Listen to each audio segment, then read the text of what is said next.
ज्यादातर बच्चों को बचपन में सिखाया जाता है कि ये दुनिया दो हिस्से में बटी हुई है, सही और गलत, अच्छा और बुरा। पर मैं उन बच्चों में से एक नहीं हूँ। मेरे पेरेंट्स ने मुझे सिखाया है कि ये दुनिया जिंदगी और मौत का एक मैदान है और तुम यहाँ अपनी जिंदगी गुजारने के लिए जो कुछ भी करते हो उस पे उतार चढ़ाव लगा रहता है, क्योंकि वो कहते हैं ना, नथिंग इज परमानेंट। तो जब हमारी गवर्नमेंट ने एक नया सिस्टम बनाया जिससे वो हमारी पूरी जिंदगी के फैसलों को जज कर सके, हम इसके लिए बिल्कुल एक्साइटेड नहीं थे। मिंकी, क्या तुम मेरी बात सुन भी रही हो? हाँ मॉम, मैं सुन रही हूँ, पर आपको नहीं लगता कि ये कितना मजेदार हो सकता है अगर लोगों को पता चल जाए कि हम लोग कौन है? मेरा मतलब है कि यहाँ आने के बाद हमारी लाइफ कितनी बोरिंग हो गई है और यही वजह है जो हम इतने टाइम तक यहाँ टिक पाए हैं। हम इन लोगों को पता नहीं लगने दे सकते कि हमारा पास्ट कैसा रहा है। मिंकी, बात को समझो, ये वांटेड स्कोर हमारा सब कुछ खत्म कर सकता है, इसलिए तुम्हारा अपने वांटेड स्कोर को प्राइवेट करके रखना बहुत जरूरी है। मॉम, आप कितनी बोरिंग हो। हाँ, तुम एकदम अपने पापा जैसी हो जिसे हर वक्त मुसीबत पैदा करनी होती है। थैंक्स। अब चलो जल्दी से स्कूल जाओ वरना तुम फिर से लेट हो जाओगी। मिंकी मिंकी, मेरे पास एक ऐसी गर्मा गर्म खबर आई है जिसे सुनकर तुम्हारी जीभ जलने वाली है। ऐसी क्या बात है रिया? टिड्डे सर का वांटेड स्कोर पता है कितना था? कितना? 4। ओह माय गॉड, टिड्डे सर ने ऐसा क्या कर दिया? अभी तक कुछ कंफर्म तो नहीं हुआ है, पर वो लोग तुरंत के तुरंत उन्हें उठा कर ले गए और अब हमें एक न्यू क्लास टीचर मिलने वाले हैं। वेट, तो वो लोग टिड्डे सर को ऐसे ही लेकर चले गए क्योंकि उनका वांटेड स्कोर 4 था? आई मीन हाँ, क्लियरली वो हमारी सोसाइटी के लिए डेंजरस थे। पर तुम इस बात को सुनकर खुश क्यों नहीं लग रही? हम सबको टिड्डे सर की हिटलरपंथी से कितनी नफरत थी, तो अच्छा हुआ ना कि अब वो हमारे क्लास टीचर नहीं रहे। नहीं, मैं खुश हूँ, बस आई गेस अब मैं भी थोड़ा नर्वस हो रही हूँ। मिंकी मंचूरियन, तुम और नर्वस? आई मीन हाँ, क्योंकि शायद मैं वैसी नहीं हूँ जैसे लोगों को वो लोग मॉडल सिटीजन कंसीडर करते हो। तो तुमने कुछ एग्जाम्स में भर भर के चीटिंग की है? हाँ। और कुछ लोगों पर गंदे प्रैंक्स किए हैं? हाँ। और तुम उनमें से एक हो जिसने स्कूल से डिटेंशन मिलने में वर्ल्ड रिकॉर्ड सेट किया है। डेफिनेटली। रिया, ये सब बातें तुम अभी क्यों बोल रही हो? क्योंकि इन सब चीजों से तुम एक क्रिमिनल नहीं बन जाती हो मिंकी, तुम सेफ हो। अब चलो, अपने माइक्रोचिप को लेने का टाइम आ गया है। अगर तुम्हें मेरी सच्चाई के बारे में 1% भी पता होता ना रिया, तो तुम मुझे ये बात नहीं बोल रही होती। रिया एक ऐसी टाइप की लड़की है जो आसानी से लोगों की बातों में आ जाती है। अगर उसे मेरे चिंगम सिटी में आने से पहले की लाइफ के बारे में पता होता तो वो मेरी फ्रेंड कभी नहीं बनती। पर उसका लोगों पर इतनी आसानी से भरोसा कर लेना भी उसकी कई गलतियों में से एक है। लोग अक्सर इस बात का उसके खिलाफ फायदा उठा लेते हैं। मैं रिया की एक लौती फ्रेंड हूँ। एक सेकेंड, तुम इसको मेरी बॉडी पर किस जगह चिपकाने वाली हो? हमें इसको तुम्हारे नेक के साइड में डालना होगा। इससे तुम्हें थोड़ा दर्द हो सकता है, पर ये कुछ दिनों में बिल्कुल ठीक हो जाएगा। तुम लोगों को नहीं लगता कि ये ह्यूमन राइट्स के खिलाफ है? मिस मिंकी, तुमने ऑलरेडी हमारे एग्रीमेंट पर साइन कर दिया है, इसलिए शांति से बैठ जाओ और हमें हमारा काम करने दो प्लीज। ओह नो, अभी ये नहीं होना चाहिए था। क्या हुआ? क्या ये मेरे स्कोर के बारे में है? Look, I can explain. नहीं, मॉनिटर में कोई एरर दिख रहा है, इसलिए हमें इसे रिबूट करना होगा। सॉरी मिंकी, पर फिलहाल तुम्हारे स्कोर के बारे में अगले 24 घंटे तक पता नहीं किया जा सकता। पहले उस माइक्रोचिप को तुम्हारे ब्रेन में मौजूद आज तक के सारे थॉट्स और मेमोरीज को एनालाइज करना होगा, और ये तो मेरी प्राइवेसी के खिलाफ बिल्कुल भी नहीं है। अब तुम जा सकती हो मिंकी। बेस्टी, देखो तो हमें मैचिंग स्कार्स मिले हैं। हाँ, तुम्हें, मुझे और पूरी दुनिया को मैचिंग स्कार्स। मुझे मेरा स्कोर मिल गया। क्या? तुम्हें तुम्हारा वांटेड स्कोर मिल गया? पर उस नर्स ने तो बोला था कि हमें हमारा वांटेड स्कोर पता लगने में 24 घंटे लग जाएंगे। आई गेस मुझे मेरा स्कोर बाकियों से जल्दी मिल गया। आई मीन मेरे ब्रेन में एनालाइज करने के लिए कुछ खास है भी तो नहीं। मेरी लाइफ बिल्कुल बोरिंग है। तो तुम्हारा वांटेड स्कोर क्या है? 0। और सच कहूँ तो मैं इस बात से थोड़ा अपसेट हूँ। मैं होप कर रही थी कि मेरा स्कोर कम से कम 1 तो होगा। कम ऑन यार, मुझे अपनी लाइफ में थोड़ा बहुत बैडी वाइब चाहिए थी। आई वंडर मेरे वांटेड स्कोर को लोड होने में कितना टाइम लगेगा। मिंकी बेटा, क्या तुम्हें तुम्हारा वांटेड स्कोर मिल गया? अभी तक तो नहीं। और आपको? हाँ, और मेरा वांटेड स्कोर है 5।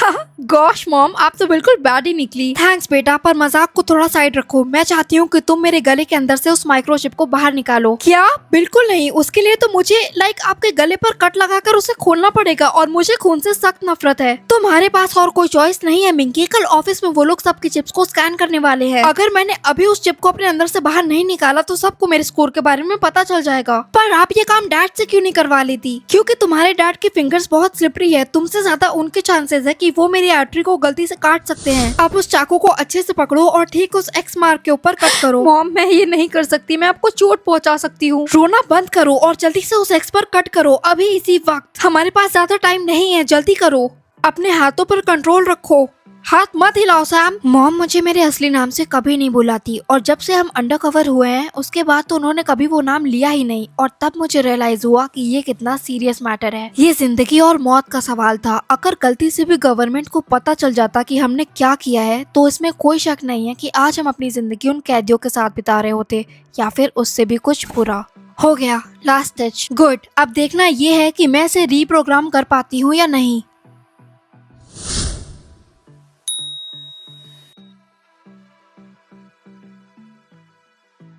मॉम मेरा वांटेड स्कोर लोड हो गया। वेल तुम्हारा स्कोर क्या है? 4। क्या हमें मेरी भी चिप को बाहर निकालने की जरूरत है? नहीं, मेरा मतलब है अभी नहीं, क्योंकि जहाँ तक मुझे पता है उन लोगों को कल से पहले तुम्हारा स्कोर चेक नहीं करना चाहिए और ऐसे मुझे थोड़ा वक्त भी मिल जाएगा इस रीप्रोग्रामिंग को अच्छे से समझने के लिए। बस तुम अपना वांटेड स्कोर प्राइवेट रखना।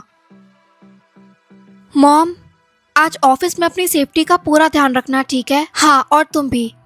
रिया तुमने अपने वांटेड स्कोर को पब्लिक क्यों कर रखा है? क्योंकि सब अपने स्कोर को पब्लिक कर रहे हैं। शुरू में मुझे लगा था कि मेरा वांटेड स्कोर का 0 होना थोड़ा एम्बैरेसिंग है, पर हैरानी की बात यह है कि ज्यादातर लोगों का स्कोर 0 ही है। मैंने बहुत कम लोगों का वांटेड स्कोर 1 देखा है। वेल मैं तो अपना वांटेड स्कोर पब्लिक नहीं करने वाली। तुम्हारा वांटेड स्कोर क्या है मिंकी?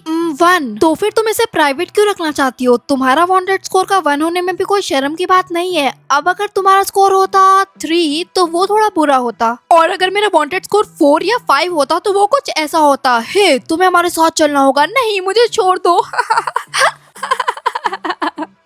मिंकी क्या तुम ठीक हो? हाँ मैं ठीक नहीं थी। जो मेरे साथ होने वाला था वो सोच कर मेरी हालत खराब हो रही थी, पर मुझे बस आज के दिन तक खुद को कैसे भी संभालना था, क्योंकि मुझे उम्मीद थी कि मेरी मॉम हमारे लिए कोई न कोई रास्ता जरूर ढूंढ निकालेंगी। स्टूडेंट्स अब वक्त आ गया है तुम सबको अपने वांटेड स्कोर को पब्लिक करने का। उसके बाद हम तुम्हारे वांटेड स्कोर के हिसाब से एक एक्सरसाइज कराने वाले हैं। हाँ मिंकी बोलो। पर हम खुद से भी तो बता सकते हैं कि हमारा वांटेड स्कोर क्या है। अपने वांटेड स्कोर को खुद से बताने में और उसे पब्लिक करने में कोई फर्क नहीं है मिंकी। एग्जैक्टली, इसलिए मुझे अपने वांटेड स्कोर को पब्लिक करने की कोई जरूरत नहीं लगती। मिंकी प्लीज हमारे आज के दिन को उससे और ज्यादा डिफिकल्ट मत बनाओ जितना ये ऑलरेडी डिफिकल्ट है। चुपचाप हमारे इंस्ट्रक्शंस को फॉलो करो।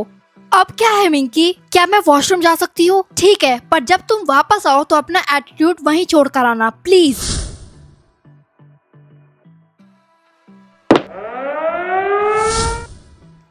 रिया। मिंकी तुम ऐसे छुप क्यों रही हो? मेरे साथ आओ। मुझे बिल्कुल समझ नहीं आ रहा कि हम वापस स्कूल के अंदर क्यों आए जब स्कूल के किसी कोने में आग लगी हुई है। कोई आग वाग नहीं लगी है रिया, वो फायर अलार्म मैंने ही बचाया है। क्या मैं पूछ सकती हूँ कि तुमने ऐसा क्या सोच कर किया? इस वक्त तुम मुझसे जितना कम सवाल जवाब करोगे उतना बेहतर होगा रिया। इससे काम चल जाएगा। तुम्हें मेरे अंदर से उस माइक्रोचिप को बाहर निकालना होगा। एक पेन को यूज करके तुम्हारा दिमाग खराब हो गया है क्या? बिल्कुल नहीं, मैं ही नहीं करने वाली, और तब तक तो बिल्कुल नहीं जब तक तुम मुझे बता नहीं देती कि आखिर तुम करना क्या चाहती हो। रिया प्लीज। फाइन, इस लड़के के लिए पता नहीं मुझे क्या क्या करना पड़ता है। वैसे तो मैं 100% श्योर नहीं थी कि मैं रिया पर अपने पूरे पास्ट को लेकर ट्रस्ट कर सकती हूँ या नहीं, पर उस मोमेंट में मैं उसकी लॉयल्टी देखकर रिया से दिल से और भी ज्यादा जुड़ गई थी। अंदर ही अंदर इस ख्याल से मैं बहुत उदास हो रही थी कि शायद मुझे ये सब छोड़कर जाना पड़े। अगर चीजें हमारे हाथ से निकल गई तो उस वक्त अपनी पूरी जिंदगी में पहली बार मैंने खुद को यूनिवर्स से प्रे करते हुए देखा कि सब कुछ ठीक हो जाए। अपनी पूरी जिंदगी में वो पहली बार था जब मुझे मौत से डर लग रहा था। क्या तुम श्योर हो कि तुम्हें कुछ नहीं हुआ? तुम्हारे गले से बहुत खून निकल रहा था। मिंकी मैं ठीक हो जाऊंगी। थैंक्स रिया।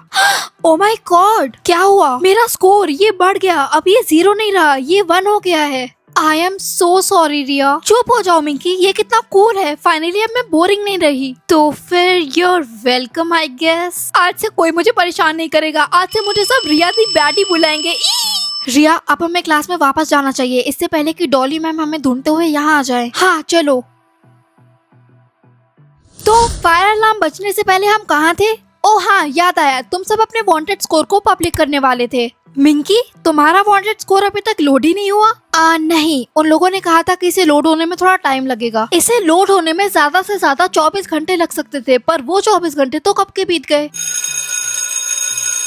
खैर कोई बात नहीं, हम कल तक का वेट और करके देखते हैं, शायद उससे पहले तुम्हारा स्कोर लोड हो जाए। मॉम आज स्कूल में टीचर्स ने हम सबके वांटेड स्कोर को पब्लिक करवाया था। क्या सच में? तो क्या तुमने? हाँ, पर उससे पहले मैंने बाथरूम में जाके रिया के हाथों अपने माइक्रोचिप को बाहर निकलवा दिया था। ये तुमने क्या किया मिंकी? इट्स ओके मॉम, जैसा आप सोच रही हैं वैसा कुछ भी नहीं है, मैंने रिया को कुछ भी नहीं बताया। ओ माय गॉश, ठीक है, पर रिया पर कड़ी नजर रखना। कभी कभी हमारे फ्रेंड्स ही होते हैं जो हमारी पीठ में खंजर भोंक कर चले जाते हैं। अब चलो मुझे वो माइक्रोचिप दो, मुझे देखना पड़ेगा कि मैं उसे रीप्रोग्राम कर सकती हूँ या नहीं। जल्दी करो मिंकी, तुम्हें इतना टाइम क्यों लग रहा है? मुझे वो माइक्रोचिप दो। मैंने उसे यहीं तो रखा था। तुम्हारा मतलब क्या है कि तुमने वो चिप यहीं रखी थी? तुमने उसे कहाँ? अपनी पॉकेट में। मुझे नहीं पता वो चिप कहाँ है मिंकी। जरूर वो कहीं गिर गई होगी। गिर गई होगी? कहाँ गिर गई होगी? मुझे नहीं पता, शायद स्कूल में ही कहीं। मिंकी, अगर वो चिप किसी के हाथ लग गई तो वो उस चिप से आसानी से तुम्हें ट्रैक कर सकते हैं, और जैसे ही वो तुम्हें ट्रैक कर लेंगे वो तुम्हें तुरंत अपने साथ लेकर चले जाएंगे। क्या तुम चाहती हो कि तुम्हारे साथ ऐसा हो?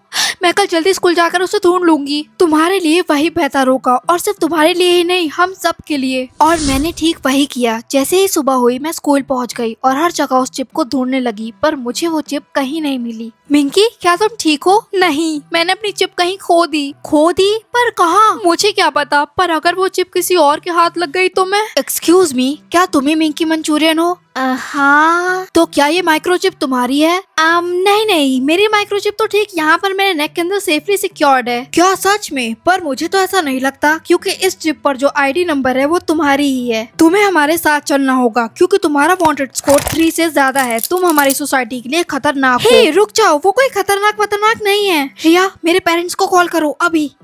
जब मैं छोटी थी तो मेरी मॉम मुझे कैसे सवालों का कैसा जवाब देना है इस चीज की प्रैक्टिस करवाती थी। इन केस हम कभी पकड़े जाएं तो हमारे पास उनको बताने के लिए एक झूठी कहानी थी कि हम कौन हैं और कहां से आए हैं। वो कहानी बहुत अच्छी थी। हमारी लैंग्वेज में कहें तो वो कहानी बुलेट प्रूफ थी, पर वो सिर्फ टेक्नोलॉजी के बेटर होने से पहले तक ही यूजफुल थी। उस रूम में उन लाई डिटेक्टर्स के बीच और एक ऐसा वांटेड स्कोर जो पूरी तरह से मेरे खिलाफ था, मुझे पता था कि अपनी जिंदगी में पहली बार मुझे उनसे सच बोलना पड़ेगा, भले ही फिर उसकी वजह से मुझे अपनी पूरी जिंदगी उन सलाखों के पीछे गुजारनी पड़े। ठीक है मिंकी, तुम्हारे पास अपने केस में बयान देने के लिए पूरे 5 मिनट का समय है। अगर तुम नहीं चाहती कि तुम्हें कस्टडी में लिया जाए तो तुम्हें पता है कि तुम्हें क्या करना है। मेरे मॉम और डैड पूरे 10 साल तक एक माफिया गैंग का हिस्सा थे। वो उनकी फाइनेंशियल साइड के लिए काम करते थे। उनका काम सिर्फ इतना था कि उन्हें पूरा ध्यान रखना होता था कि गैंग के सारे पैसे हर वक्त हर किसी की निगरानी से दूर छुपा कर रखें, और उन्हें अपना काम करने के लिए जो कुछ भी करना पड़ जाता था वो करते थे, जैसे कि अपने रास्ते के कांटों को दूर हटाना। मैं 5 साल की थी जब उन्होंने ये फैसला लिया कि वो माफियाज की जॉब छोड़ देंगे। वो माफिया लीडर हर जगह से फंसा हुआ था, और कोई भी उसके खिलाफ जाने की सोचे या फिर उसकी मर्जी के बिना उसकी गैंग को छोड़ने का फैसला करे तो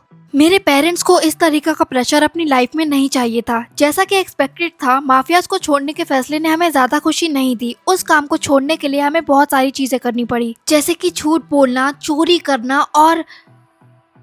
और भी कई सारी चीजें। माफिया से बाहर आने के बारे में मैंने उन्हें सब कुछ बता दिया।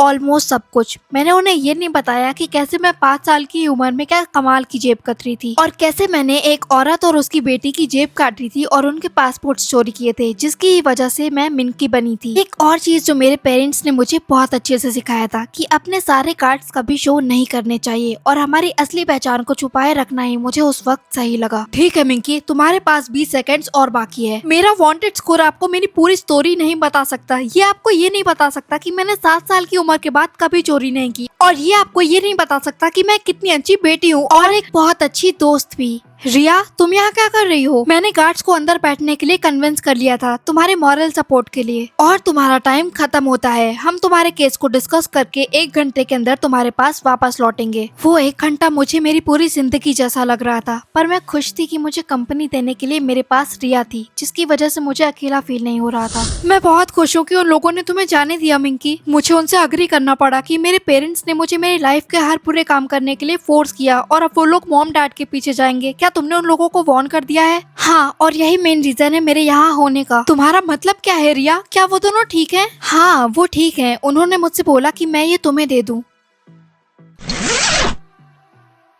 न्यू आईडी और प्लेन की टिकट। तो अब ये फिर से होने वाला है। कुछ दिनों पहले मैं बोल रही थी कि मुझे इस सिटी को छोड़कर कहीं और जाना है, और यहाँ से ऐसे भाग कर जाना कितना मजेदार होगा, पर आई डिडंट मीन इट। मैं तुम्हें बहुत मिस करूंगी रिया। मैं भी तुम्हें बहुत मिस करूंगी मिंकी। किस्मत में रहा तो हम दोबारा जरूर मिलेंगे। Hope so.